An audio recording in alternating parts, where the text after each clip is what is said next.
Buddy, it's live on a Sunday night with Casey and Kevin here in the In-Ring Wrestling Podcast. Tonight, the mystery box will open.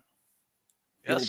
It will be a surprise to both of us which direction we go in and what topics we broach this evening. Because Casey was away, he was traveling this weekend, and I was holed up in my bedroom dealing with personal issues. Oh, geez. It's been a struggle, Case, I'm telling you. But it's great to see you, my man. Tell everybody where you went. We're here. I love the picture. I love the picture you put up. Oh.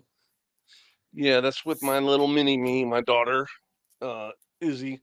I went up to, it was parents' weekend at Georgia Southern, or family weekend. Yep. And so we went up there and hung out for a couple days with Izzy up there at her apartment on campus, went and seen the school, did some thrifting, this and that, things that she likes to do and my girl likes to do. So we went up there and she's still settling in the apartment and all that. So we brought, every time we're out, we see something, we think of her, we grab it. So we had a carload of stuff there, and empty on the way back with the dog. And because Bella, she made her run in a couple weeks ago. She goes everywhere with us. So we went up there and had a couple days of Izzy. So it was good. Nice. She's doing great college. She's a junior at Georgia Southern. Wow. So she said this year they had 7,000 incoming freshmen. Man, that is a big school for a small school. I think they're up to around close to 30,000 now. So it's not the biggest Division I, but it's a big school. Yeah. For a little town. But we had a good time, and we got back here about an hour and a half ago, and we're right back at it.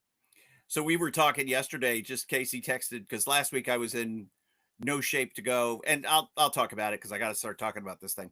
And I realize now why you asked me, because if we're not going to do a show tonight, then there's no reason for you to race back or whatever. So I do appreciate the fact that you raced back and that we're able to do the show tonight as normal. It's a good thing to do. And I've been I've had this mental struggle that I've been going through for years and years and years, and have been on a variety of different medications. And most of the time, everything is good. But just over the last probably like 6 months, it has been much more like this. Oh, wow. And I'm sure that there are people who have gone through it as well. And so I'm feeling great 1 hour, and then the next hour it's like doom and gloom and everything is shit. Oh, wow. And there's not much middle ground. And so I was in one of my valleys last week when I was like, hey, I can't do this. Been going to therapy, new therapist, and kind of new ideas. If anybody through their employer has Spring Health as a benefit, it's really good. Really? It is. And again, it's local therapists, local doctors, local everything, but wherever you are, they are, and they check on you. And, they have people above, like the therapist and above the psychiatrist, who check in. Oh, wow. So it's been helpful, and it's been really good. Okay. So it's just been, it's just been like, well, what am I supposed to do? That's kind of where I've felt in my life over the last few years. And it was really bad when I was in AEW. And that was one of the things that, they preach mental health all the time. And there are mental health, physical counseling, mental counseling. They have all these services there. And I was telling their people I'm going through this, and then I have a meltdown and they fire me.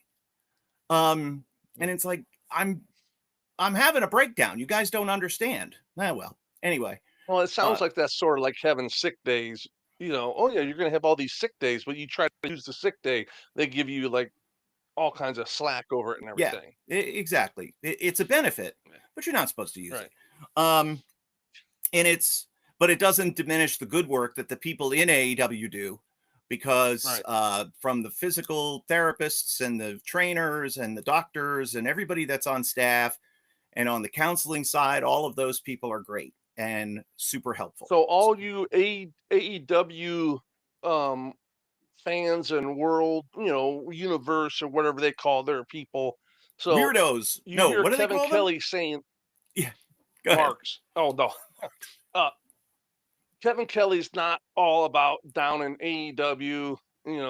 He's bitter, he's this, that. No.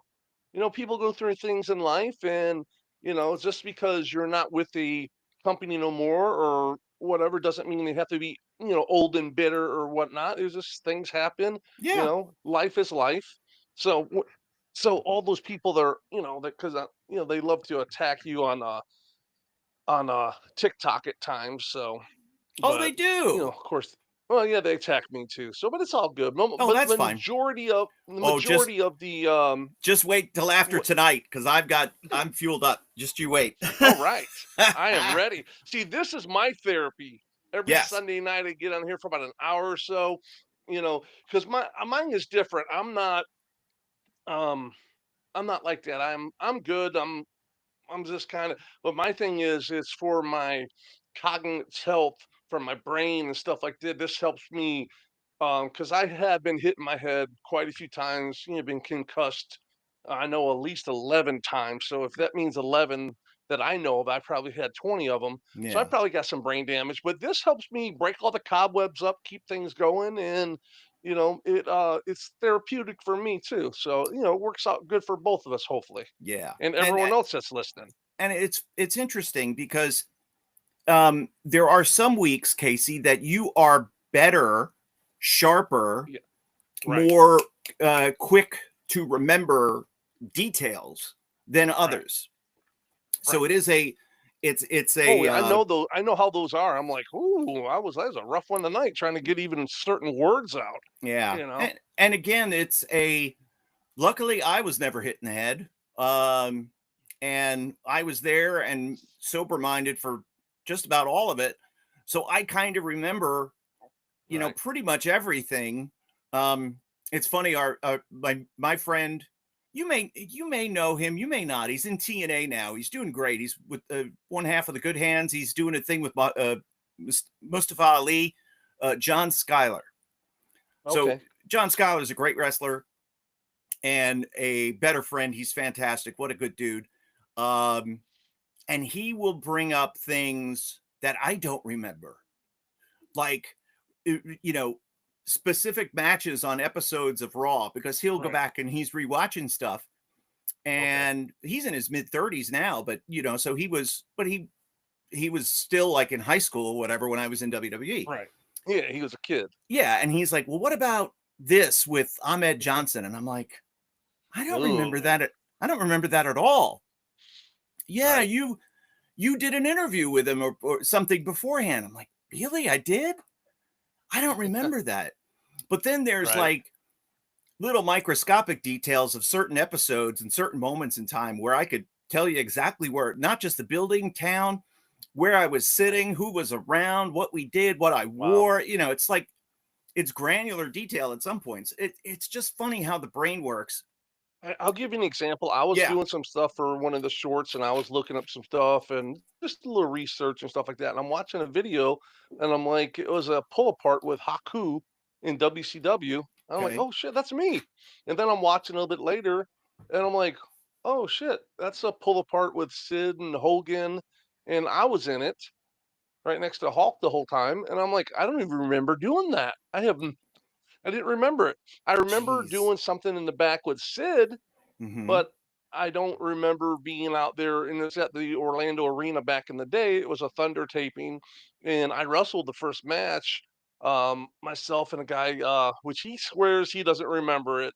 A guy named Rick Thames from when the Southern Posse Of course. from Tampa, Yep. and we wrestled for the WCW World Tag Team Championship against Ron and Don Harris, and Almost won. I don't think we won. I don't believe so. It was But close. yeah, that's that night I was telling you that. Ron and Don was like, "Oh my God, I gotta, we're gonna talk to the agents about you, man." This was because everything was like, when you're on everything, you're right there for everything. It's Mm-hmm. like just smooth as butter. Everything was like perfect. I'm doing the job and everything, which is cool. I didn't give a shit. And I was making, it was, that's a $500 payday that night. I was like, oh hell yeah. And that's the night I was telling you that Sullivan got fired Right. and Graham got fired or something. I think they sent Bischoff home and all that. I'm like, oh, here we go. And I was like, everything was like in order. Everything was like from my look, my body, everything was just clicking on all cylinders. So that's what I try to tell people all the time. It doesn't matter what you look like, how good you are, or anything, Mm-hmm. because it's like the right place, the right time. And that's so true because I mean, my wrestling ability was as good as anyone out there. I looked good. I was in shape. I was tan. I had good gear. From A to Z, I had it all going on, but it just wasn't meant to be at that time. So, it is what Yeah. it is. So it's like I say all the time, be in the right place at the right time. But yeah, going back to what you're saying, I didn't remember. Hello, Um, Scott. oh, Can you see that? yes, I can. Yeah, I pop up these little chat messages. Yeah, there were last time we were live, we had quite a few going on. It was like I looked at it afterwards, I printed it out. I'm like, holy smokes! There's like, Yeah. and it's weird. There's from people from all over the different points of the world that are talking Right. about it. It's just not in the U.S. So No, it's we. So Scott, I think is it's at growing least he little by wrestled little. in. He's originally from New England. I'm not sure if he still lives up there. We've had, of course, Oh, Stephen, that's right. who's We in talked about him. Portugal. Right, Stephen from Portugal, and then our friend Joe Southern from Joe, Southern Joe from Australia. Australia. Yeah, So yeah, we get people from everywhere, and it's funny because you would think with a fresh set of eyes, because that was the end of the first Bischoff run, and in came right. Vince Russo. Um, you would think, okay, good, but at the same time, everybody that knew you and relied on you to get things done. Yeah, We need a good match out of so and so. Let's put Casey with them. Let's have Casey right. involved in this pull apart. Let's have Casey make sure that this happens. Now all of a sudden it's a new regime. Yeah, And in your case, you went from a crew of people that you knew, that you were friends with, that came from the wrestling business, right. to Vince Russo, who at that time was anything but the wrestling business the way it Oh, had yeah, been. And sometimes a fresh set of eyes is good, but in your case, I would guess that it wasn't, because anybody that was associated with the former regime was probably swept right. out the door. You, what was weird is because I wasn't doing a lot at this time.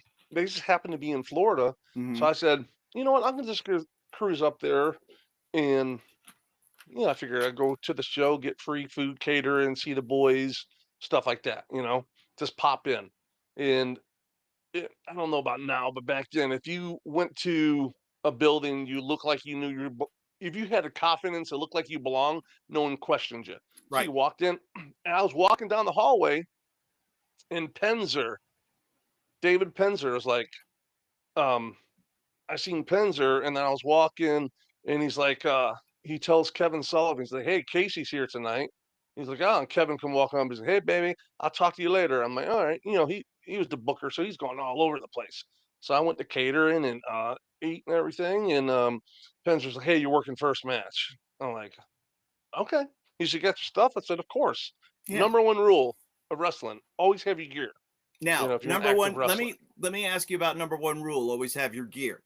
If you're Sure. not booked, do you leave your gear in the car until you're booked, or do you I walk in always with did. No. you walk in with your bag like normal? No, I always left mine in there, you know. Um, there's nothing worse than walking in like you're supposed to be there, but you're not part of it, Yeah. and then you're like, ah. get out or whatever, Yeah. you know. So I mean, I went in there. I knew enough people that I wasn't worried about it. So that was that night I wrestled, and then I was in a couple pull aparts, and I didn't even know I was there when Tank Abbott was there.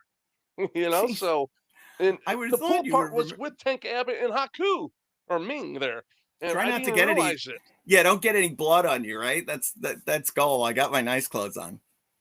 It's Yeah. So, but it that was yeah, it was crazy. I mean, so when I'm doing stuff for the show, I look at a lot of stuff, look at old stuff, and I'm running across things doing like, oh, I forgot about that. You know, so it's I ran across an old match from I think it was Mid Atlantic of Bugsy McGraw against a very young Jerry Gray doing the okay. job for Bugsy. And I was like, "Oh wow, this was really cool." So I text it and send it to Bugsy, and he's like, "Oh wow, that's what 83, 87." I see, yeah, 83. He's like, "Oh man, wow." You know, so it was I I I had to take it, and I didn't just send him the link. I actually did a screen record where he could just press play from the text message. You know, because Good. 80 years old, probably not as technical, you know, as everyone else. Make it easy on him. And this is Yeah. we've heard this before. Scott says I never heard of Casey before the podcast. Have started to study your work, sir. So Oh, if you weren't a, again, that's one of the things when you're introduced and you're currently in ring, yeah. it's hard to get noticed. And you worked under a variety of names in a Yep. variety of Yeah. companies, different circumstances, and Yeah. it's always it's unique. But again, your body of work is out there, and if people want to study, just Yeah. look up Casey Thompson, and you'll Oh, see that he Google was, Casey Thompson, WCW, and there's hundreds of pages. Every yeah, once in a while, I look it up, and I'm like, "Holy shit, this is crazy!" yeah. You know. And you'll see So the good work that he did. Plus, you'll see some of his other, matches where he was, at working as an independent and yeah. was traveling all across the Southland, plying his wares in some unique uh, postal codes, as they would say overseas. The So you've done your fair share of research and looking back in time, and I was thinking back, and because I have to talk about it, Casey. I don't know how you feel. I have to talk about it. The whole thing that happened with Charlie Kirk this week has, Yeah. like, Yeah. That was and crazy. it so it's, we're not going to get like super political here. In fact, just the opposite. Um, Right. but the feeling that I had, that I was sad for what happened. And I Right. listened to Charlie Kirk. I've listened to his podcasts. I consumed a lot of his product, as they say. Um, his thoughts and my thoughts are similar on a lot of issues. Both Christians, and Right. both feel that America is great, not without Right. flaws, but the greatest, Of most course. charitable nation that's ever been created. Anyway, the feeling that I got was very similar to when Owen Hart died, Oh yeah. because it was a guy in Charlie Kirk that most people, a lot of people, really loved. And Right. there was a big, well, why does this have to happen? Which Yeah. then opens up a whole other range of conversation about faith and God's plan, etc. Right. But I remember those conversations that next day after Owen passed away, Kansas City. And then we drive to St. Louis, and we do Raw the next day. Yeah. And again, it was like the whole day just had that, of course, hanging over us. It was just there. You couldn't escape it, not for a second. And it was like, and a lot of the questions were why? Why did this have to happen? Not the physical, Yeah. as we learned later on, he wanted to not wear the safety harness because it would take too long to get out of it. And so he just had Right. the carabiner hooked and was going to be loaded down. Some of the feathers from the costume got hooked, and he pulled them out. And that's when anyway, but the question Mm. of why, and we don't know the Yeah. why, and we Right. don't know the when. Yeah. And We, that's the crazy thing. Just you know. just have to be prepared Not for it. knowing. Right. You got to be right. And if you're a believer, you're right with the Lord, anything happens. And if you believe that everything ends when you die, then that's what you believe as well. Right. I'm not saying you're wrong. I'm saying I'm hoping I'm right. Yeah, exactly. You know? And it's like, so what do? You just live your life and you plan and prepare as best you can. You do best as you can with your friends and your coworkers and your family. You do the best job that you can, and you let the chips fall where they may. But a lot of that similar feeling this week with Charlie Kirk was the same thing with Owen Hart and the big question of why. You know the crazy thing about Owen Hart was I was listening to, and this is will equate to it. I was listening to Undertaker, a little bit of his podcast he had with Kurt Angle, and he's like, "Yeah, I actually wrestled Owen a couple like the Monday before he died, because that Monday, I think it was the Monday, because you had me booked on the show for WWF in Orlando as an extra, because I remember you introduced me to Kurt Angle because Kurt was doing all dark matches with Owen and stuff like that, and they wrestled that night. You introduced me and Cliff, my partner, to Kurt, because you like, hey, he's just new with the company, and this stuff. And that must have been a Monday or a Tuesday back then, because I went that Friday, a couple days later, I went over to flew over to wrestle in Peru, and that's when that Sunday we got the news that we were coming back from um, uh, Huancayo, Peru, back to Lima on a bus ride. We heard about it. Wow! But for when Kurt to say that in his podcast, I'm like, I remember that day because I was there. You were there. I'm like, oh, Kevin introduced me to him. See, now that's one of those areas where the cognitive fog starts to lift off. Yeah. And you remember specific details. Yeah, I mean, that was in May of 1999, and a lot of the news outlets just grabbed the feed from the satellite, and so they went from and the broadcast was earlier today. Kevin Kelly spoke to the Blue Blazer, and I go back and I'm playing it straight. I'm trying to like, well, Blue Blazer, you've got this big match coming up tonight with the Godfather, blah, blah, blah, blah, blah. Just to hear is nonsense. And I kind of rolled my eyes a couple of times as he says outrageous things. And then that's it. And then the shot was supposed to be Owen coming down slowly. And they say, well, that was earlier today. And you can hear, as you see the visual. And then I think he was going to get hung up. He was not going to go all the way to the floor or something like that. He was going to be like dangling for a few seconds and then he was going to come down. It was going to be very funny.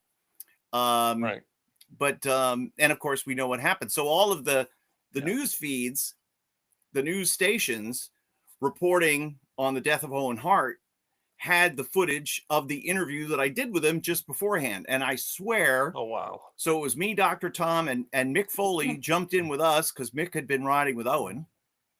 Yeah. And so we're, it's a long ass ride from Kansas City to St. Louis. We stopped to eat, we were telling Owen stories, trying to laugh and joke as much as we could. Finally get to St. Louis. I get into my room. I call my wife and I turn on the TV in the hotel. And the first thing that I see is me and Owen standing there doing our interview from earlier in the day. It's wow. Man, oh man. And that's one of those things. And I can pretty much remember a lot of faces and I remember a lot of voices. And I remember like our producer, Terry Filippetti, who was great. She was one of the backstage producers and she's running around frantic as usual, but now with a heightened sense of, oh my God, what are we doing? Right. And we're all trying not to cry. We're all trying not to break down, but because we didn't know he was dead. Why did Vince continue the show? Well, because we didn't know. What's your feeling on that? You think it should have stopped or? No, I think they just went on with it. You just think Vince did the right thing? Yeah, just to finish it. let's just get this done and go home and get done with Right. this. And And of course, everyone's going to flip it around, change it that yeah, Vince was money hungry, didn't want to refund people, and all the kinds of stuff like that. You know. I think at that point Vince was completely fine financially, and I Have you seen Vince is getting, I don't know if you want to say he's getting some good publicity. People are like, Vince structured the ticketing for families well, that's the always. other thing I was Now going that to. TKO, Yeah, brother. they're jacking the prices up. Well, of course, for the first time in WrestleMania history, WrestleMania is going to take place outside the United States, and it's not going to take place in London, as had been rumored. Seemingly every year, the London rumor starts, but no, it's going to Saudi Arabia because they're paying for it. And Does that mean people can buy tickets to go, or are they just sold out already? I wonder. I would imagine that people could go. They want the tourism. If you look at the backdrop for the announcement that Joe Tessitore and the Undertaker and Shawn Michaels they did, it was for Riyadh tourism. So they want to sell travel packages. They want to open up the doors to the West and Far East and have people come. Brother, I wouldn't let some of these people. I'm surprised that some of these people get on planes, let alone fly to Riyadh, Saudi Arabia. They'll wind up getting beheaded. Yeah. Some of these fans, the way they act. I wonder if the green shirt guy is going to be there. Green shirt guy will be everywhere, I'm sure. People, just everything about him is crazy. People are like, he must be rich. He must be at least a millionaire to be able to be at all these events. Ringside. He paid $100,000 for his WrestleMania moment to be able to go down to, all that kind of stuff, that package or whatever. We used to always say that he was a either a trust fund baby or he had somebody rich in his life who passed away and left him a lot of money. Yeah. So I never really paid attention to him very much because he's just one. Was he there back then? I didn't think he was around WWF back then. There were a few fans. There was one who looked like Howard Stern, and then there was, and I can't remember his name. The tie-dye guy? Tie-dye guy was an ECW guy. He was WCW. After that, he did WCW and he lives in South. I'm sorry. I'm thinking, yes. No. He was a WCW fan. He was from Florida. Yeah, he's Fort Lauderdale. And oh, this is pretty cool. How about this? This is from Mike Hawks Long. It's about me. How about that? One of my favorite announcers, Kevin Kelly. How about that? Nice. Go. Thanks, Mike. Appreciate you. Hey, I got a ballot from. We'll talk more about WrestleMania. We'll talk more about that because I did want to bring that up as well. Okay. But I got a Hall of Fame ballot from the. I get it every year for the Wrestling Observer Hall of Fame. And oh, really? I want to go through some of the names. I'll tell you who I voted for. I kind of vote for the same people every year. Right. But I wanted to get your thoughts on this so that you can we could do our own one from the show. Okay. Mm-hmm. Now there's a ton of people that are listed on this ballot. You could vote for, and it depends on the type of wrestling that you follow. The way Dave structures the ballot, I followed the historical performers era. I followed the modern performers in the US and Canada. I followed wrestling in Japan. I followed wrestling in Mexico, Europe, Australia, New Zealand, Pacific Islands. And then there is a group of non-wrestlers. So I did not follow the wrestlers in Europe, nor did I follow the wrestlers in Mexico. I am reticent to vote for Japan because they have some classic names on there. And I would know everything about Japan anyhow. Well, I know about the modern stuff of Japan, and most of the modern guys have gotten in. But like if you wanted to vote for Takayama, you could vote for him. There'll be some sympathetic votes because he had a stroke, but nevertheless, does he belong in? Same with Hayabusa. And then there's a couple of tag teams, Kojima and Tenzan, which this is into the Meltzer. This is into the Observer Hall of Fame. Yeah. So let's focus on the historical. Okay? Because that's a lot of what we talk about. Now I'm going to run through I'll run through the names quickly, and then you can ask me about some specific ones. All right. So here's everybody that's listed that you could vote for in the historical performers era, the Wrestling Observer Hall of Fame. Ole Anderson, Afa and Sika, the Wild Samoans, Bob Armstrong, the tag team of Tully Blanchard and Arn Anderson, the British Bulldog, June Byers, Wild Bull Curry, the Junkyard Dog, Cowboy Bob Ellis, Pampero Firpo, Black Gordman and Great Goliath, the Stomper, Archie Goldie, the Hart Foundation, Bret Hart, Jim the Anvil Neidhart, Sputnik Monroe, the tag team of Dusty Rhodes and Dick Murdoch, the Texas Outlaws, the Iron Sheik, Sweet Daddy Siki, Steamboat and Jay Youngblood, Mad Dog and Butcher Vachon, and then Kevin Carey and David Von Erich. Wow, that's a list, huh? That is a list. So I'll tell you who I voted for, and I vote for them every year, and I'll tell you why I vote for them every year. Well, let me guess. So let me guess. I think it has to be a tag team because you just kind of give it away a little bit who I voted for. Yeah. Well, you can vote for up to 6. Hart Foundation. By the way, you can vote for up to 6. Oh, really? Yeah. Okay. It's not 1. It's up to 6. Now I don't tag team. The Hart Foundation, does that count as 1? That's 1 because Bret Hart's already in. So I think your 6 would be Tully and Arn. Okay. Dusty and Murdoch. Okay. Hart Foundation. Okay, 3 more. I can tell you you're 0 for 3. Oh, okay. The Stomper, Ben Justice. Not Ben Justice. Archie Goldie. Oh, I have pictures of the Stomp. I was thinking of Ben Justice because he wrestled in that territory with Cowboy Bob Ellis, the Stomper, Ben Justice. I have pictures of all them from the 70s. Yep. I vote for them every year. I vote for Ole Anderson. Yeah. Because rightfully so. Meltzer hated him, but not only was he a top draw throughout the 1970s, but he was also booker in Georgia and in the Carolinas simultaneously. Yeah. And main evented both. Which are very, very big territories back in the day. He also had a lot of Now it's also and one of the things that Meltzer writes here is what would be considered Hall of Fame worthy. And it is longevity should be a prime consideration rather than a hot 2 or 3 year run. That's what takes the Hart Foundation out. That's what takes Dusty and Murdoch out.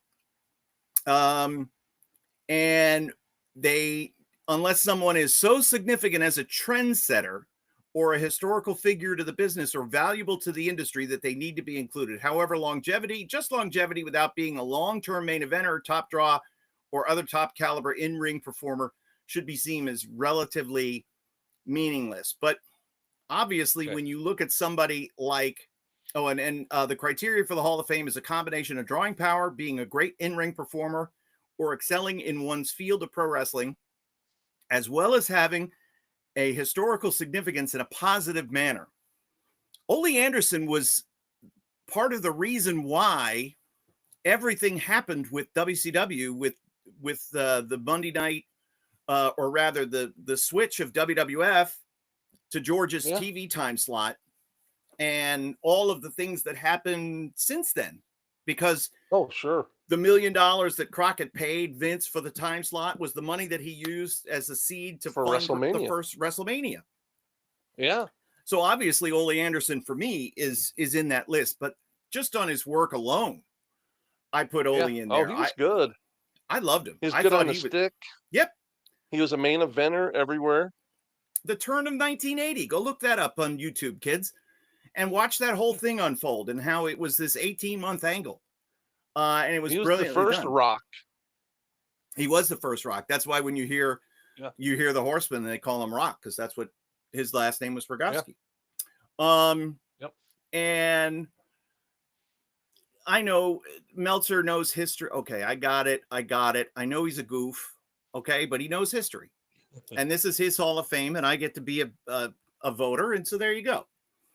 I vote for Bob Armstrong every year. You have to.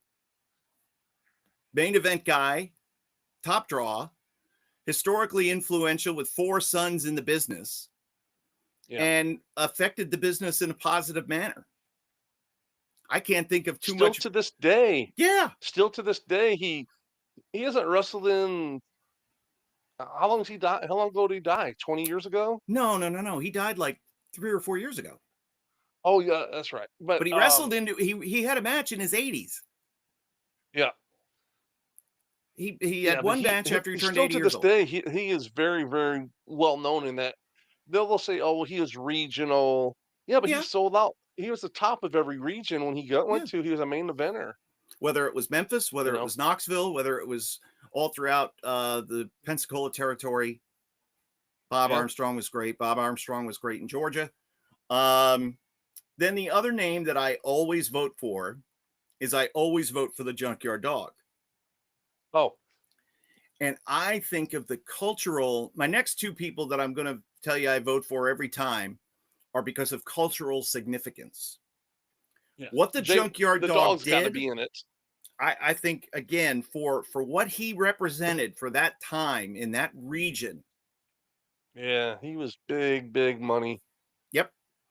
Think about, all of those poor inner city kids that looked up to JYD and that lived and died with everything that he did and everything that happened to him, whatever. That was my brother's favorite, JYD.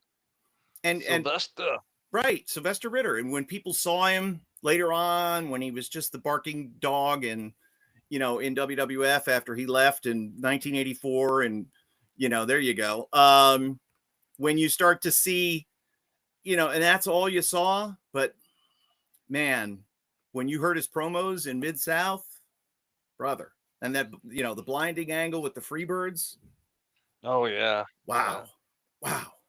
And I think his cultural significance too goes back to high school, because he was involved in when the segregation movement was coming to an end, and was involved in North Carolina in his high school with, the walkouts and things like that. That's the time that he was in high school. Wow. So he saw a lot. Yeah. And then the other one that I always vote for is Sputnik Monroe. Yeah. So does Cornette. Yeah, and if you know the Sputnik Monroe story, you know that he was a very flawed man. Right. But he also was instrumental in bringing segregation of wrestling events to an end in the Ellis Auditorium in Memphis. Mm-hmm. And some people have said, oh, well, that was just because he wanted to make more money. I don't care. Yeah. Because he said, unless you open up all the seats to my black friends, I'm not going to wrestle here anymore. Right. And he hung around with the street people, to quote Jimmy Valiant, 20 years later. He got arrested for mopery a bunch of times. Mopery. And that's just being drunk on the street, just hanging out. Is he doing anything wrong? No, he could do something wrong. We're going to arrest him. And they called it mopery back then. Now they call that loitering, right? Yeah, loitering. Yeah. And then you get out. But I always vote for them. And they get enough votes to stay on the ballot, but they haven't gotten enough votes to get in yet. Okay. This year, Spiros Arion is on the chopping block. Because I think you only get so many years where you could be voted in. He was mostly significant in Australia, New Zealand. He had a run in WWF. He wrestled Bruno. and was a top heel. But again, I really didn't follow his career, so I don't feel strongly enough to vote for him. And I kind of skipped the modern guys.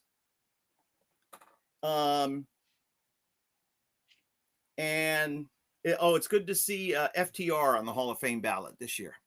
Oh wow! The only one in the modern era. Is there a lot of AEW guys in there? There's a few. There's a few. Here's the modern performers. That you don't think belong in it on the contention list? I don't think Bill Dundee belongs in the modern performers category. I would put him in the historical category, but I'm not sure what the date is. Anyway, here's the modern performers: Mark and Jay Briscoe, Edge / Adam Copeland, Bill Dundee, FTR, Bill Goldberg, Samoa Joe, Matt and Jeff Hardy. Now, I would vote Matt and Jeff Hardy. I would say Goldberg, and because there's a bunch more. Oh, okay. There's more. Becky Lynch, Drew McIntyre, Mercedes Moné / Sasha Banks. I think this is her first time. She's been getting shit on lately, saying her work has really went bad. I think she's great. I think she's awesome. I'm just telling you what I read. I know what the kids are saying. John Moxley. I think basically they're referring to is that the women's division in AEW is not at the level of WWE. So because she's not wrestling the top, she's losing her edge a little. Is what I read into that. And again, Stampede stuff as far as JYD. Yes, that was where he first became. Stu was the first one to make him out there. And how many black wrestlers did JYD inspire? How many athletes did JYD inspire? He was it as far as the big influential stars of that era, and was well regarded for that. Kevin Nash and Scott Hall, Randy Orton, CM Punk, Cody Rhodes, Seth Rollins, Sabu, Trish Stratus, and Rick and Scott Steiner. Wow. So Mark and Jay Briscoe, Mark and Jay Briscoe, I have voted for before. Yeah. And I didn't vote for them this year, just because I think their work is. I think the problem with some people might say is they really didn't draw anything. They didn't draw big money, real money. There'll be guys who back in the day, they say, I've heard like Bugsy say, what kind of money has he ever drawn? So I can see that with them. That's a fair point. Influential in terms of style, yes. Yes, I agree with that. Absolutely. Where I would, if I'm refining my vote and I drill down on this, you could vote for up to 6, but I only voted for Ole, Bob Armstrong, Stomper, Sputnik Monroe. That's it. And in the modern guys, I didn't vote for anybody this year. Can you vote for 6 out of? Can you put 2 in one category, 2 in the other category? You can vote for as many people as you want, with 6 being the maximum in the historical, the modern. Japan, you can vote for up to 3. Mexico, up to 3. Up to 4 for the Europe, Australia, New Zealand folks. And then 7 in the non-wrestler category. And non-wrestler is where I want to go to next. As far as the modern guys, the only ones that I ever gravitate towards are Matt and Jeff Hardy, because the influence that they had on the industry in the time that they came in, I think they were almost revolutionary. And Cornette always talks about, his most influential tag teams of all time. The Road Warriors, the Rock and Roll Express, the Fabulous Freebirds, the who else? Who else is in that list? Does he put his Midnight Express in there? I think so, but I'm trying to think if there was 5. I can't remember them all. Anyway, Right. I put Matt and Jeff Hardy in that class because what they spawned became an entire, and it became like a joke, but because of their look and because of their presentation, they spawned an entire generation of followers into the wrestling industry, smaller guys who had a different look and may have gotten their gear at Hot Topic, but nevertheless were, you know, in some regards influenced by Matt and Jeff Hardy, who stylistically put forth a brand of tag team wrestling with others that had never been seen before. They were one of the ones who broke the mold. I mean, back Yeah. then it was Vince had his cookie cutter mold, Right. where everyone was a 6'6", massive giant. So these guys are little guys for the business, really.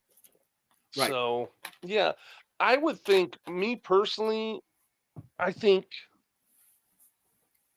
Goldberg, Scott, and Hall and Kevin Nash, only Yeah. because, and they're all three of them are in that air together when they all, that spawned the NWO, which totally changed the whole entire landscape of the business. Right. It just made it where that that turned into the Monday Night Wars, and Goldberg was a part of that, and everything. It was wrestling was on a rocket ship, and they went from small buildings to all big arenas and selling out everywhere, and they were a part of that. And Goldberg, he started a whole movement of wrestlers. I mean, I don't think his work would get him there, because I think he was, you know, he looked good in a, a 2-minute match. Right. Besides that, wasn't that good. But yeah, those guys, I like the Steiners too, because I think the Steiners really, I mean, man, there's so many great wrestlers that are deserving of a lot of stuff. But right before that time, I watched the match. I watched a whole entire. I found some stuff that had house shows, and there was a house show in Indiana. It was a WCW show, and they drew 138 people. Oh my God. Chris Benoit wrestled Eric Watts. The Harlem Heat was on it. Um, one of the guys, Frankie Lancaster, who was on it Oh my gosh. against a Korean guy. It was a WCW show. 138 people, and not a couple years later, Yeah. 25, 30,000 people. They're putting So, they're putting 40,000 yeah, in the Georgia Dome. They were selling out every arena right, across the country. They forced Vince to change his business. So if you yeah, want to look at influence, then yes, I think Nash and Hall do deserve to be in. I would right, definitely put them in terms of that. The move that they made um, helped change the business from paid on what you drew to yeah. guaranteed money, Guaranteed money. Yeah, and helped shape the creative for WCW for the entire length of the Monday Night Wars. Um, right. and I want to credit Ryan here for his accurate analysis. Yes, time honored excellence did outdraw WCW in Indianapolis, and we didn't have that level of names. I do want to thank Ryan for that. And you And lost less money than WCW did on I that show did. too. Yeah, They lost 60 million in a year. I lost several thousand. But just on that show in Indiana, was, you did better than they did. brother. Um, but when you look at what Yeah, but influence and a Hall of but Fame. you have to watch it. Google the WCW. I think it was in Homer, Indiana. Oh You my have to gosh. Google it and see it. It's the whole entire show. And I don't know who the ring announcer was, a long blonde-haired guy in a long white shirt, and he's walking around the ring. But it was the most bizarre thing I've ever seen. Yeah, it was cool. And I would imagine. and another thing, I was watching, it was some house shows, and only because we were talking about calling it in the ring, Yeah. it was Paul Orndorff was wrestling, it might have been Rick Rude or Paul Orndorff. When he was calling it, this was a different house show. You can hear Orndorff calling the whole entire match. I was watching some old WCW house shows, and he was calling a match. Oh, it was Rick Rude wrestled Cactus Jack, but this was Paul Orndorff against. Oh, I'm losing it now, but you could hear him calling it all and everything right there. So it was pretty interesting. That's funny. Because when you look at the way some guys protected the business, and then there were shows like this where it's like, does anybody have any ideas for a finish? Do you care?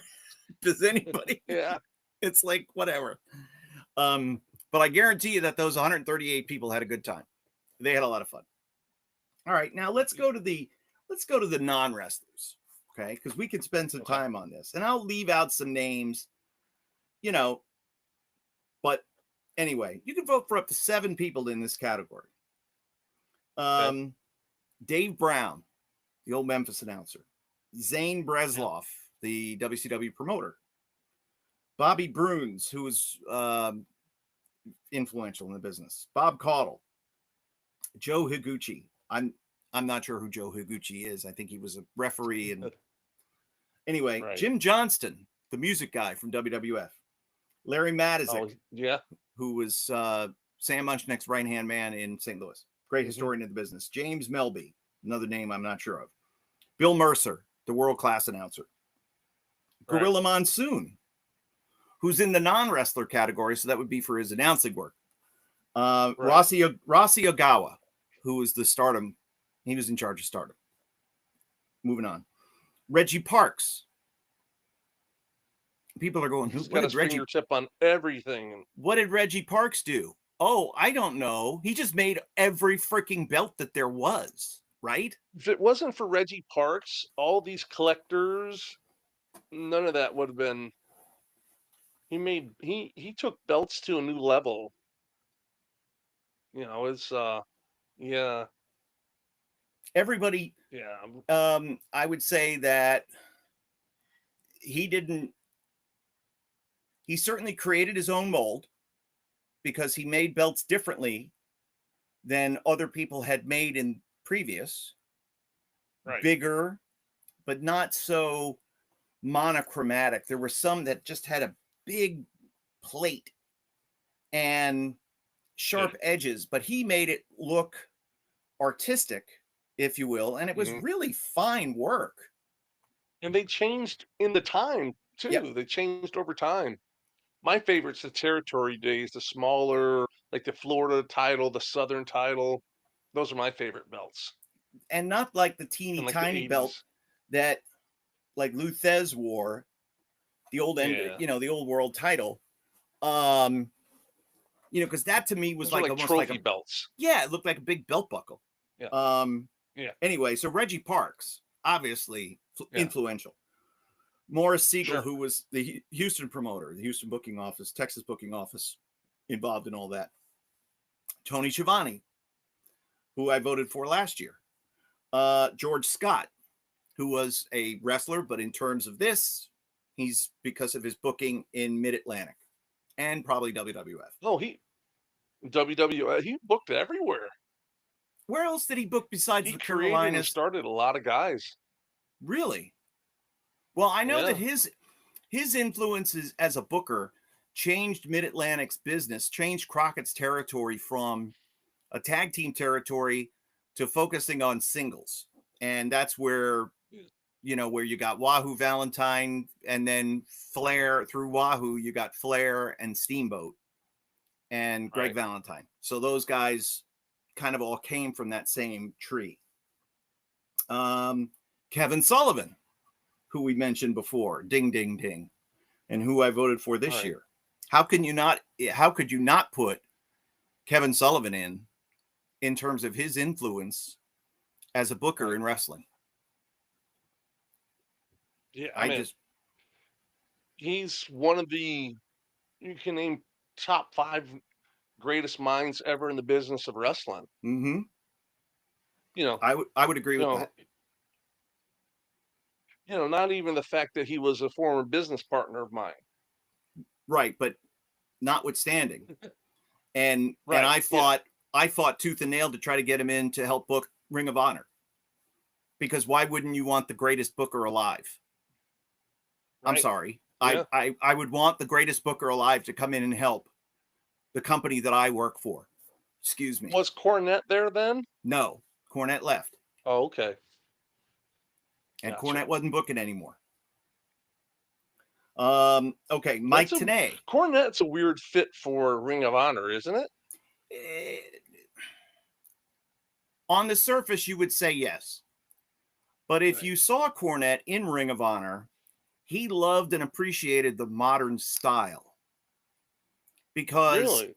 of the believability that now he didn't like everything about what the what some guys did, but he loved the Briscoes. Right. Oh And yeah. as soon as Hassan Benjamin came available, I of course called Charlie right away. As soon Yeah. as his name was on the release list, I called him, and then I called Cornette. And I said, you can make this happen. I said, would you guys be interested? Yes. What about Shelton? Well, I have to talk to him, but I'm sure he would be. I said, I'm going to have Cornette call you. So he did, and the deal was done. Right. So he loved Davey Richards, and he loved Kyle O'Reilly, and he loved Adam Cole. He wasn't a fan of Colt Cabana. He didn't like Generico. No, he didn't like Steen. He appreciated Right. Steen, but he didn't like him personally. But he booked him Right. and always made sure he was in a top spot. But as far as what he was trying to present, athletic, physical, believable, he was moving in that direction. Gotcha. And appreciating the modern style. He loved Claudio. He loved the Kings of Wrestling. How could you not? They were freaking awesome. Right. Somebody wrote before about the Kings of Wrestling. Kings of Wrestling and the Briscoes got a lot of people back into interest in wrestling again, because those tag matches were great. Go back and watch the Ring of Honor match, and it was WrestleMania weekend in Atlanta on the first night, and we switched the tag belts, and Hassan Benjamin went over, and it was a Cornette finish. It was a beautiful finish. It was a beautiful match. It was physical. It was hard hitting. The problem with Ring of Honor, I think they had everything. It was a great. It's has great stuff. Great guys came out of it, but they're so small compared to the landscape of wrestling. If they had the opportunity for bigger markets and bigger outlets and stuff like that, I think they really, back in those days when you're there and all that, it could have been really done a lot different for the business. Well, we also thought that we were going to have a syndicated television with Sinclair when they bought it, but they didn't do syndicated television. They were not equipped. They just owned TV stations. Each station was independently operated. So they were like, hey, we need you to drop these, we were like, we need you to drop these commercials in. What? No, you satellite the show over and that's it. There's nobody here to put commercials in. What are you, crazy? Oh, wow. So we couldn't customize, and it was a whole big thing. Anyway, but no, and because if you look back, there was a series of shows that were taped on HDNet, and it was just Kerry Silken, and Kerry only had so much money to spend. And then we thought we were going to get, able to get bigger, better athletes, more believable athletes, more money to spend. And we really didn't get any more money to spend. So everybody that we had was kind of transitory, and it's like in and out. So it didn't go as it could have, but Ring of Honor with Cornette would have been huge. And Kevin Sullivan, who was motivated and ready and available and very affordable, Joe and Greg didn't see the value in it. Why are we spending that money? I'm like, it's Kevin freaking Sullivan. I'm talking to this wall over here, Anyway, So Mike Tenay is another announcer that's in there. So 3 announcers: Dave Brown, Mike Tenay, Tony Schiavone, and Gordon and Gorilla Monsoon as an announcer. Then here's a name. Here, the next 3 names are worthy of conversation: Ted Turner, Jesse Ventura, and Roy Welch. Oh, wow. Yeah. Okay. So let's start with the first. Let's start with Ted Turner. I vote for Ted Turner every year. How can you not? Yeah. I mean, not only was he the pioneer of cable television, which completely changed wrestling forever. Terry Funk said it was going to change wrestling before the change happened. Terry Funk, the smartest man ever, the greatest wrestler ever. He said 1981 or 2 that cable was going to end the territories because now we can't do things the way we used to do them. Ted Turner was pushing for that in the 70s. And that was his whole thing. He owned the opposition station when the Georgia Wars in 74 started, that they went from the one station to the other. Ann Gunkel, he may have been having relations with Ann Gunkel. I don't know. After Ray Gunkel died. But nevertheless, that was how he got his foot in the door in wrestling. And he was always a fan and always saw it as a great value to television, and used wrestling, Georgia Championship Wrestling, to grow TBS and to turn, turn Channel 17 from a local Atlanta station to the TBS of today. And his money and his influence led to, of course, him buying WCW. And then all of the changes that happened in 96. So they bought it like we were talking about. They bought it in 89. And then in 96, Eric Bischoff finally convinced Ted to invest money into talent. They did. Change the business forever. So to me, Ted Turner is a slam dunk, but I'm surprised he hasn't gotten in. I vote for him every year. Wow. Yeah. Yeah, I would be surprised. How many years has he been on it? As long as I've been getting the ballots, he's been in it. It seems like a no-brainer. I mean, how many kids went to college because of Ted Turner off of what their parents were making? How many? Yeah. Did he help fund some of your life during that time? Sure. I mean, I love getting my check every 2 weeks that has said Ted Turner on it. Thank you, Ted. The looks I got when I went to the bank, Ted Turner. Yep. That was great. Didn't in Ring of Honor, Ryan? Hold on a second. Did Gary Hart help with some booking in Ring of Honor? I know that he came in and did some shoot interviews, and probably Gabe picked his brain, but whether or not he was directly helping, I do not know. But that's a very good question, one I hadn't thought of before. Yeah. Obviously, Gary Hart is in a class of himself. And then what about Jesse Ventura? Well, I imagine it's being an announcer for one. In politics, being a governor. So he's taken wrestling into the mainstream by becoming a politician, governor of Minnesota. Mm-hmm. So I mean, and he's still back in wrestling again. Right. So he's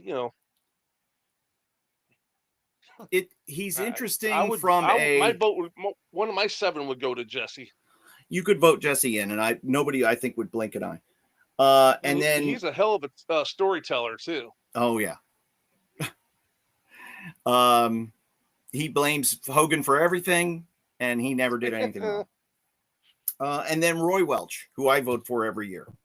Roy Welch was not on the ballot until a couple of years ago when Cornette and others began to petition for Roy Welch to be on it, and is responsible for every territory from Ohio to Florida and west to Texas. He set them all up, all out of the Nashville booking office. and this is going back into the 1930s.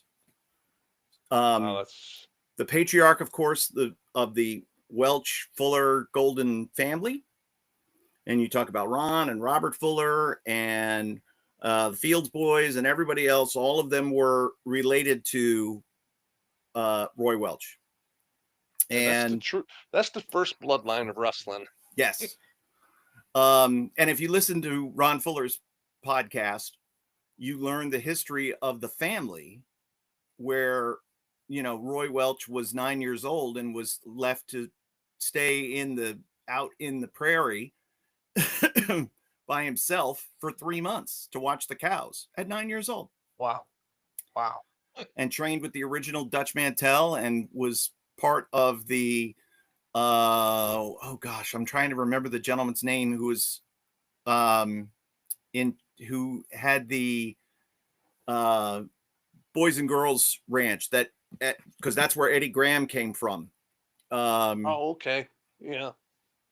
Cal Farley. Cal Farley was the first one, and then Eddie Graham set his up in Florida, and that's, so again, the influence and the reach of somebody like Roy Welch.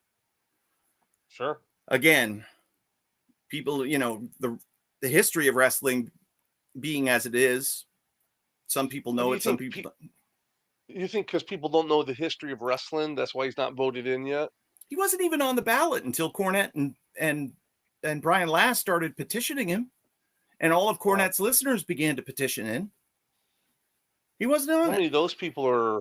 What makes you get a ballot? I don't know. I think it's it's notoriety. It's within. Does his subscribers get a ballot or no? Oh, I don't know about that. I know I get one because I am an announcer and because but he doesn't publicize us. He, it's kind of like the Baseball Writers Association of America. They vote on the Baseball Hall of Fame. Probably didn't get mine because I changed my address. Probably didn't update it, but it's all good. Well, it's an electronic thing, and you know how electronics are these days. You never. Yeah. That's why you send the embedded clips to Bugsy. Yeah, exactly.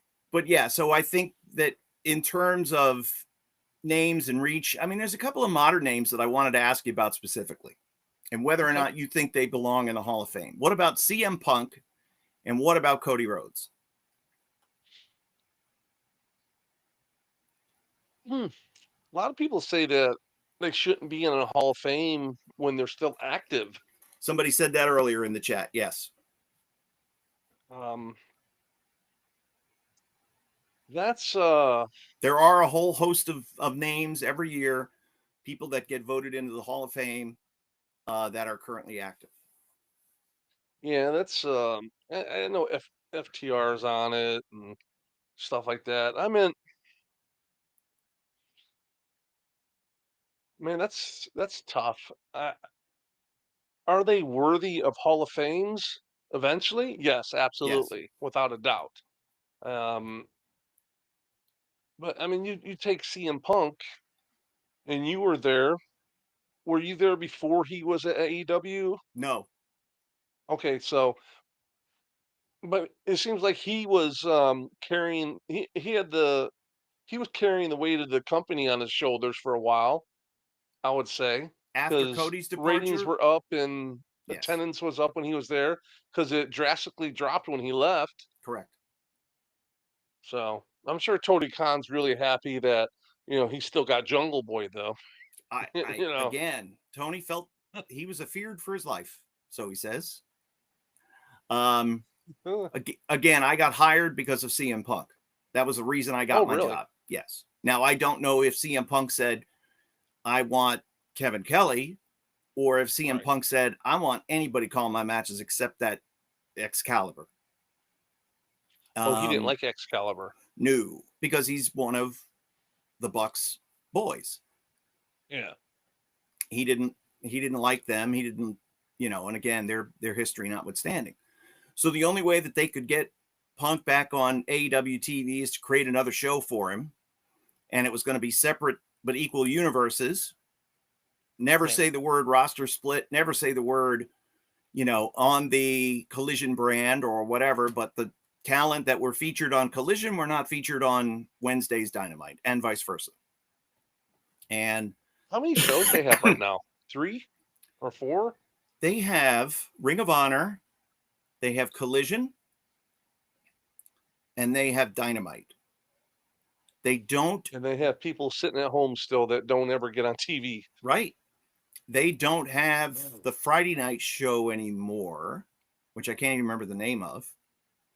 But I know they do like quarterly Battle of the Belts. And then of course their pay-per-views. Wow. With when you look at what Cody did, so Right. Cody, of course, was and I've messaged Cody and he's thanked me for saying this. Nobody was able to replace what Cody did in AEW. He not only Behind was the scenes, everything. He not only was top talent and a fixture in the main event scene, he was also the goodwill ambassador, the spokesman. He was customer service. He did everything. Oh, wow. If somebody said on social media, I would love to go to AEW, but I don't know if the building is handicap accessible or whatever, don't worry about it. I'll make sure you get in. Or I can't afford tickets. Oh, I'll make sure you get in. Oh, really? And he bent over backwards to try to get people into the product and lived and died with that show. And of course was part of the foundation of, with the Bucks and with Kenny. Right. And Hangman Page and those 5 guys with Cody as well, and Brandy. Can't forget her influence. Eventually, Cody kind of fell to the wayside. And the other group, Page aligned himself closer with the Bucks and with Kenny. And with Tony, they were able to push Cody out of the sphere of influence. But nobody has been able to replace him. They have not had a top guy who was like Cody Rhodes. CM Punk came back, filled the void, but got hurt, and that affected him. And then, of course, had the locker room fight. He's away all that time, comes back, new show. We draw 16,000 in the United Center the first night, sold out. Wow. And main event that first night, 6-man tag match holds up, was awesome. Samoa Joe, Jay White, Juice Robinson against FTR and CM Punk. And they tore the house down. And he picked guys he wanted there too? Yep. Oh, really? Yep. Wow. He did. He knew who he wanted and who he wanted to feature and why. Wow. And it was up to Tony to make it happen. But do you think someone like CM Punk is going to, after his days in the ring, that he's going to be somewhere and be in Pat Patterson of the wrestling industry? It's a very good question. I've never spent enough time with Punk to know if he's a great finish man, if he can come up with a finish for a specific match, or if he is more on the big picture type of thing. Right. I would see him more in the big picture realm, just from what I know. He might have an idea or two about a finish. He might see something in somebody that nobody else would see. But in terms of what the show is supposed to be, what it's supposed to be about, what the theme of it is, big picture stuff, completely. Absolutely. It was, excuse me. Going back to AEW when Cody was there, how was him and Dustin together there? Well, I wasn't there when Cody was there. Oh, okay. And Dustin was, I don't think Cody was a big fan. I don't think CM Punk was a big fan of Dustin being on the show. I don't think so. I know he didn't like QT Marshall because those two had a match together and Punk hated it. So I remember hearing that from him. Oh wow. Just Dustin getting color, and it's like, what are you doing? If we're going to do something like that, we're going to make it a reason, Right. not just so it happens. He's like his dad. The reason is I went to the ring. Yeah, the bell ring. Yeah. It's so, but in terms of, I'm just curious how they were together behind the scenes. You're saying Dustin. I mean, Cody was so involved, and is Dustin just like still the big kid he used to be back in the day? You know what I'm saying? Or is he well, like a I think leader of the Dustin, locker room? he was, and he was definitely a leader of a locker room. I know he was the agent for the first Hangman Page Swerve Strickland match. They That call them coaches there, right? Yeah, coaches. He was Yeah, I the think coach for Billy that Gunn is a match. coach now, I believe. Right, has been He's just, and still continues to or be. no, he's head coach now. I'm sorry, he's the head Is coach. he? Oh, Yeah. congratulations! Congrats to our friend. But there are other coaches like Jerry Lynn, like Dean Malenko, like Oh, I got Christopher a text from Jerry Daniels. Lynn. He likes the "Stop the Chop" T-shirt ideal. That's awesome. Stop the chop. Yeah. We have to cut Carino in though, because unfortunately, well, no, forget Carino. He's got enough money. He's fine. He's fine. He'll be fine. Yeah. Who else? Ray Lloyd Glacier is now one of the coaches. Really? Yeah. You know, there's few people in the business that I wonder how does he stay around. And I mean, Ray's a great guy. Mm-hmm. I know him. I was there all that with Glacier when he's Glacier and all. Great guy.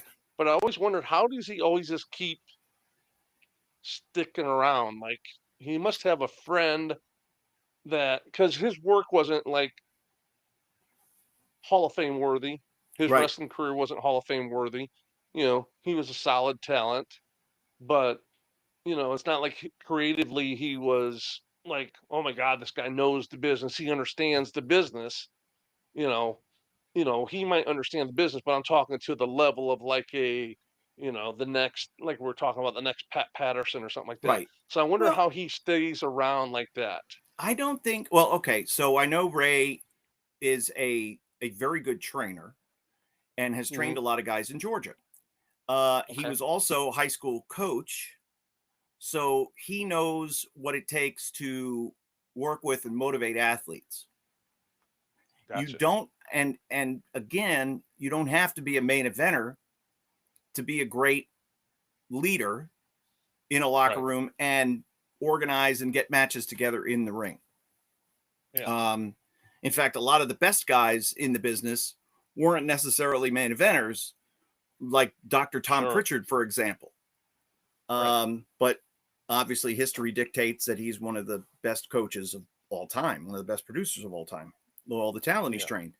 So Dutch Mantel, another great producer, produced all the great women's matches in TNA, and all the stuff that they did in Memphis. So I think there's a lot of guys in that category of, well, he never drew big money. 10 So years how of does Puerto Rico?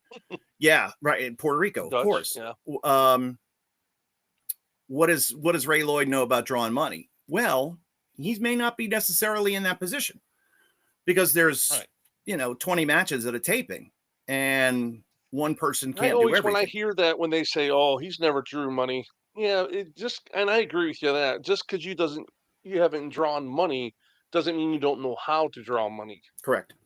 Because if you're wrestling on let's say independent and you're drawing with no names, you're drawing 1,000, 1,500 people. You obviously know what you're doing to get those people in there because there's big companies that have the wheels behind them pushing that wish they could have a house show with 1,500 people in it. Sure, absolutely.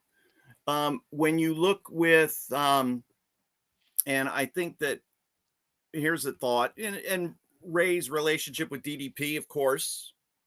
Oh, okay, yeah. I think that kept his name relevant. I know he's good friends with Cody. I know he's good friends with QT Marshall. And, That's one of the things. Scott Garland, Scotty Too Hottie is one of the coaches there. At least was. Right. I think he still might be.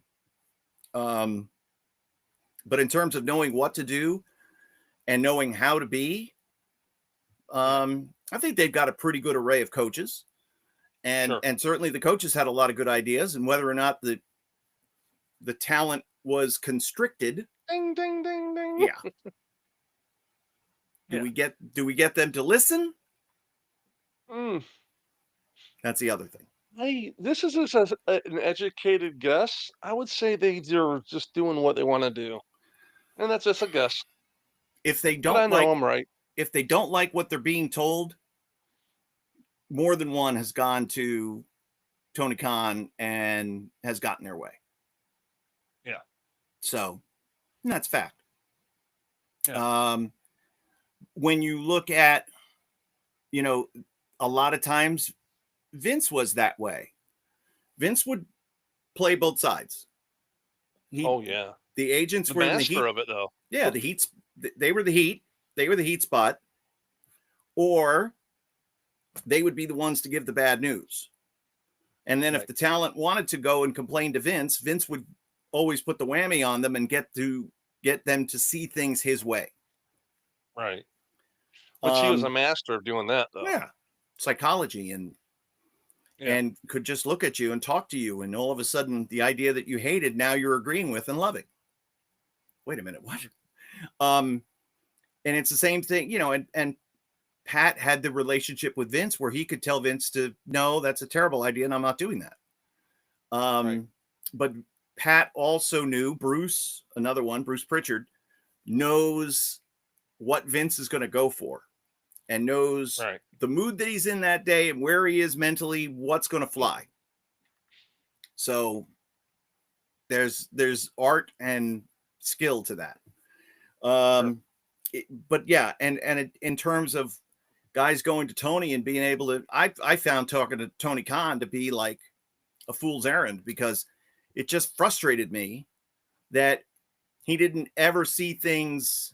Just an example, Eddie Kingston defending his trio of belts against Trent Beretta. Nobody thought Trent was going to win.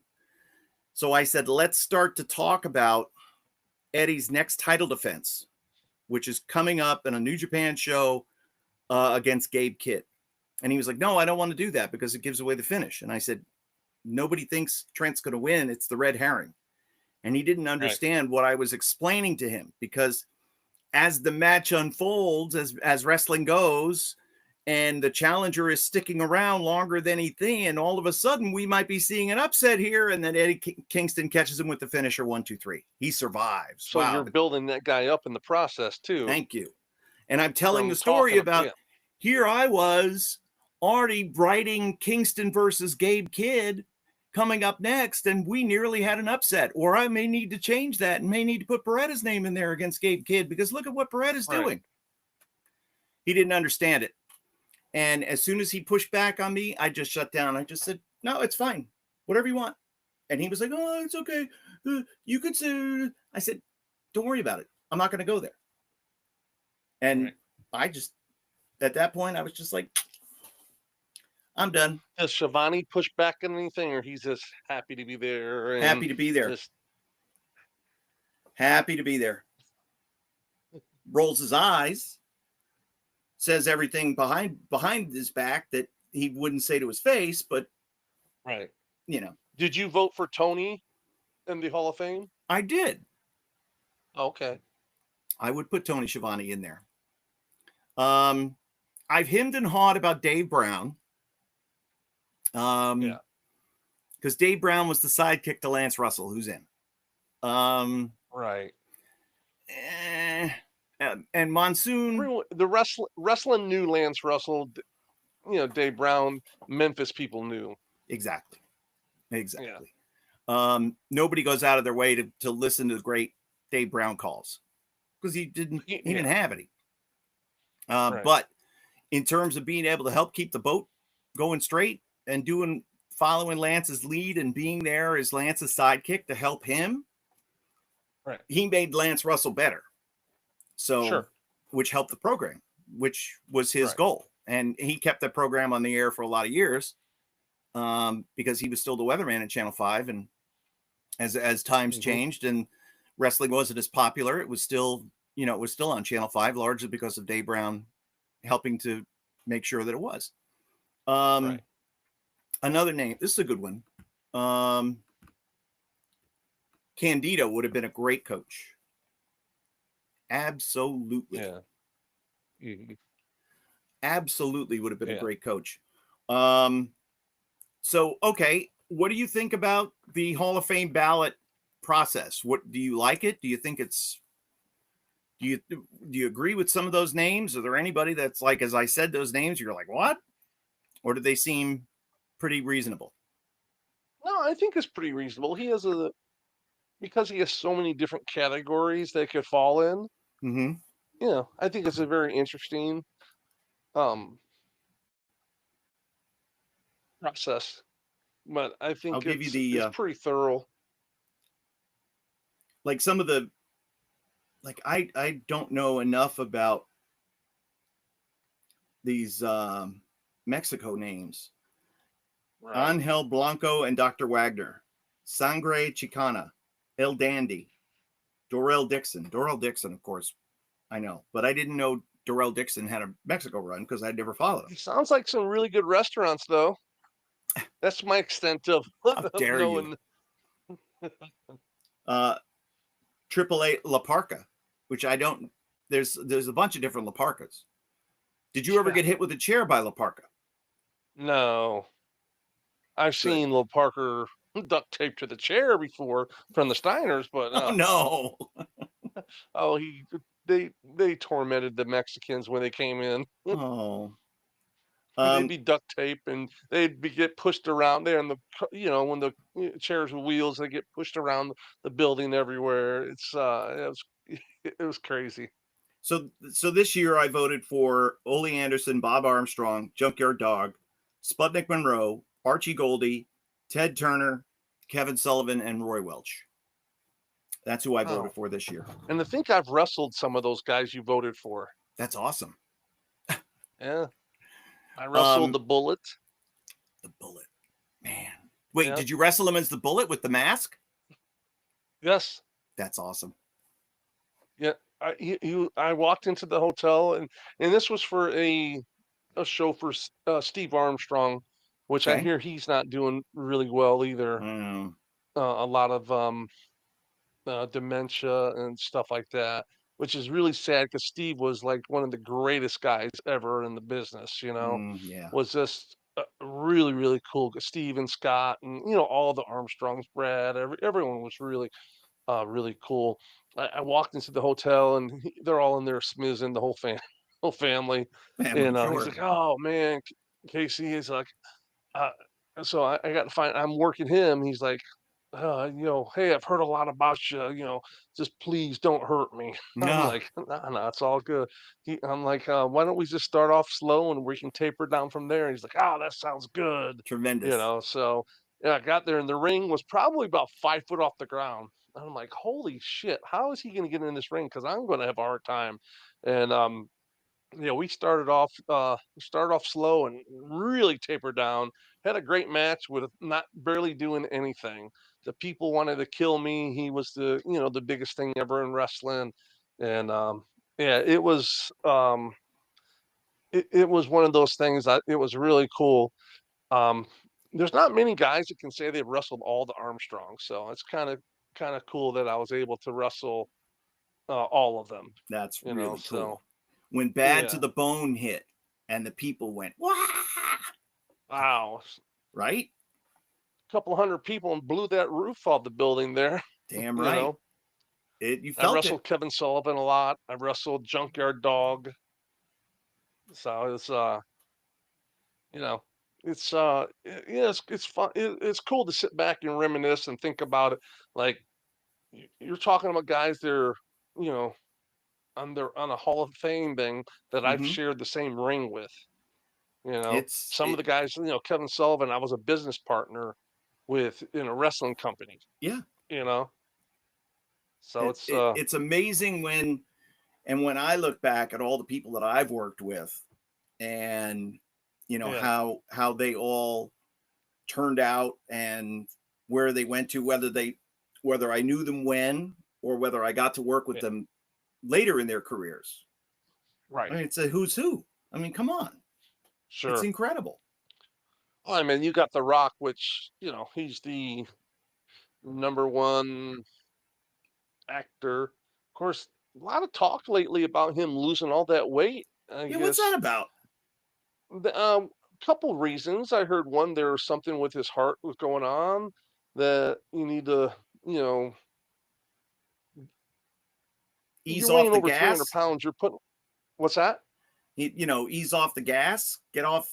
I will, you know, I would imagine, yeah, he's on some primo. He was on some lot growth, a lot of good stuff because he got bigger when he got out of the business. Yeah. He works hard and everything, but they say for a movie role he lost like 60 pounds in 4 months or something like that. Right. It looked very, very small.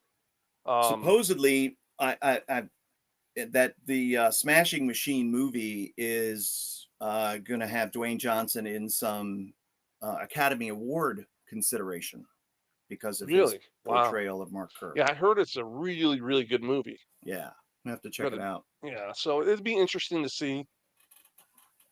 When you look at the timeline of weight loss, he gets away from WWE, then he starts to get real small. You don't think we're going to see him anytime soon, do you? I mean, he's not going to come back looking skinny, right? Because that would be weird. No, definitely. And I think that's one of the reasons why, because they say he was in the process of losing weight. That's why he wasn't at WrestleMania. I cannot see The Rock going to the ring weighing, what is he, 225, 230 pounds? Which he's probably in real life still not small because he's a big guy, but Right. he's lost a lot of muscle mass. Well, I'm interested to see what he looks like in that movie. But Hollywood, everyone's going to look bigger anyhow, so he's not going to. It's going to be interesting to see, but I don't see him, just knowing how he is. He's not going to go on TV for wrestling not looking like The Rock. All right. So how did these Hollywood guys lose all this weight? That's what I want to know. Is it the shot? Well, Is I guess it get off the gas. just get off the You're gas? gonna. Well, I mean, I'd have to get on the this is gas first. all allegedly. I only could imagine what he was taking. I'm sure he was on, he was on tests, he was on growth hormone, so he probably got off all of that, and Yeah. then was probably doing a ton of cardio Sure. and just dieting his ass off, and because he eats pretty clean all the time. So, um, but I put it this way: I saw my son. When he left college. He was 275 pounds, and within 6 months he was down to he was down to 200 pounds just by eating good, eating Yeah. clean, running a lot. So I'm sure he's probably doing a lot of running. And he says, you know what, I feel better. He's like 210 right now, 205, 210. He says he feels better than he ever has in his life. None of his injuries. Had a lot of injuries. He said he feels great. His knees feel good. He can run 10 miles and all that. And I'm like, ooh, I can't walk 10 feet, let alone, or 100 feet. He's chasing down perps, running them Oh, down, yeah. chasing them down. Yeah, I can't wait to go watch some of his body cam. Yeah. We got to have a watch along party with that. Like, when can that Yeah. become public knowledge? I just want to see him I pull guess some I'm going to people have over. to do a public Freedom of Information Act and That's a right. FOIL request. Can I have a FOIL request of some highlights of Chase Thompson's video? We'll watch that. We'll watch along here on the show. We could do that.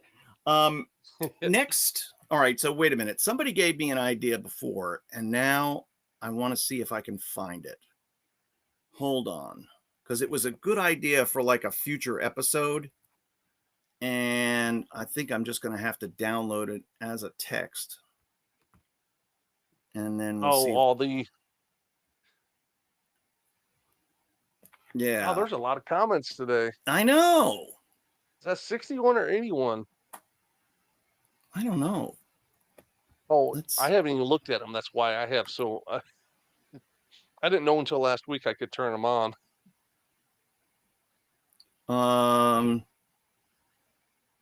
Oh, I know what it was. 61. As far as being a draw, as far as Mhm. drawing money, we could focus on that. And, we could talk everybody from Bugsy McGraw all the way through to, the modern era. Right. And at some point, things changed to where the promotion became the draw and the Right. stars, et cetera, et cetera. But you can never argue certain guys were draws and other guys were not draws. Yeah. Just look at their their contracts, Yeah. what their Um, guarantee were. and, somebody like Kevin Nash, who was not a draw as a champion, Hmm. as Diesel, leaves, teams with Scott Hall, they go to WCW and they're instant huge draws. Yeah. So it just depends on a lot of different circumstances, and time and place being everything. Yeah. We did always joke that Drew McIntyre was the worst drawing world champion because he was the champion during COVID when they didn't have live people. So Wow. Yeah. I know that was kind of They're rough. they're they're wrestling to monitors setting up in the arena. That was awful. All right. So what's on the plan for this week, Casey? Is it nose to the grindstone, working hard? Are you vacationing? What, you just got back from a weekend away? Yeah, we're back at it trying to build the subscriber base for the podcast here. And have you noticed that there is so many everyone has a podcast now, Yes. wrestling podcast. Like every WWE person, Cody has one, this person has one, this one has one. And um I don't know. I don't get it. I think what there's some Here's, of them that are by good the way, out here's what it there. was: how to construct a promo. Ah, We can talk at great length about that. So we'll do yeah, that in terms of money drawing and how to construct a promo, how to build an angle, how to set yeah, everything in motion so that it does lead to box office. yeah. So I think a lot of these podcasts, they're just like talking to each other, and it's like there's no substance to it. No, you know, there are people are watching 10 hours of TV wrestling a week. Then they're gonna sit there and listen to two WWE people. Oh, what kind of coffee you have there? Oh, taste this coffee, this, Yeah. that. Come on. We're gonna give you we're going to tell you stuff that you've never seen or heard, behind the scenes stuff, from our perspective, not Right. the big universe pushing their agenda. We have no agenda here. So, and when we say it's unfiltered and raw, there's nothing more that's unfiltered and raw than this show right here. Right. We don't, So yeah, we don't really talk we about don't things ahead edit. of time. No, The thing that no. I get a kick out of, Casey, is that when the podcasters fight each other. So like Yeah. now other podcasters are mad at Stevie Richards for what he said on his podcast about Kyle Fletcher, who wrestles in AEW. Oh, And it's like, it's a flavor of ice cream, boys. yeah. Stevie can come with Yeah. his point of view and his perspective, and I didn't listen to what Stevie said, and I didn't listen to the critique of what Stevie said. But how can you say that anybody is wrong? Well, because he hasn't watched enough of it. He hasn't seen this or that. Whatever. It's his point of view. Yeah. And what we're talking about here is some opinion, but it's opinion Right. based around historical fact. Yeah. But I think where guys, some of it's a work, because I think they're kind of winking across the aisle at each other like, oh, I'll say this, and then you could say that. Oh, that's a good idea. And then we'll both draw an audience. both the podcasts that were fighting, the podcasters that were fighting with Stevie and Stevie himself, they have a bigger audience than us. So I don't know. Yeah. But I like what we do. And I know our Sure. subscriber base is continuing to grow week by week, and it's organic. We don't have a big machine pushing us. No, there's 2 people. That's it. That's it. That's it, my boy. All right. Well, we've done Yes, an hour sir. and 40 minutes, so I think we can wrap Wow. this one up. Yes, sir. It's been a very interesting. We're in the mind of Meltzer tonight, so Yes. we're We gave you our Meltzer thoughts on land. Hall of So Famers. We had some great comments, and next week we'll talk about how to build an angle to draw money, and how to construct a promo, and how to set the matches, and how things have worked historically, how they work today, and what you need to do. What you need to do to make money in this business, kid, is listen to us next week. yeah, And there you go.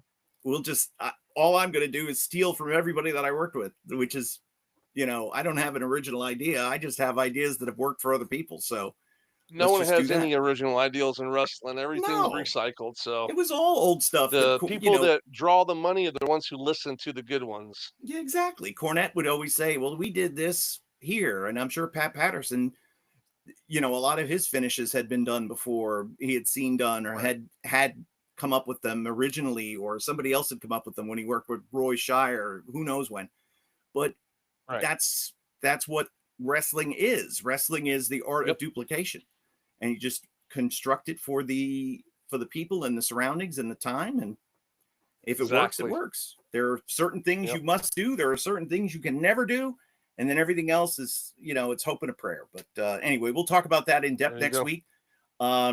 We will, I'm sure, cross, as more news and information about this crazy industry. We didn't get back to our topic of Saudi Arabia, so we can put a pin in that. We can revisit that next week as more comes out, and we'll see if they're going to do a date in the U.S. I have a feeling that they will have a WrestleMania, maybe night 2 or week 2 in the United States. Who knows? But we'll see. Yes. And, I'm sure everybody will have complaints. Of course they will. No matter what. No one can't make them all happy. And that's it. So. All right. Well, Casey, thank you as always. Appreciate you. Thank you. Thank you, Kevin. Thank you, everyone that's watching, subscribing, liking, sharing, telling you, as Blackjack and Mulligan would say, get your mama from the kitchen, your daddy from the grill, get the kids up in the pick 'em up truck, and hit that subscriber button. There you go. All right. For Casey Thompson, I'm Kevin Kelly. We thank you very much for joining us for the In Ring Wrestling Podcast, and we will see you next week.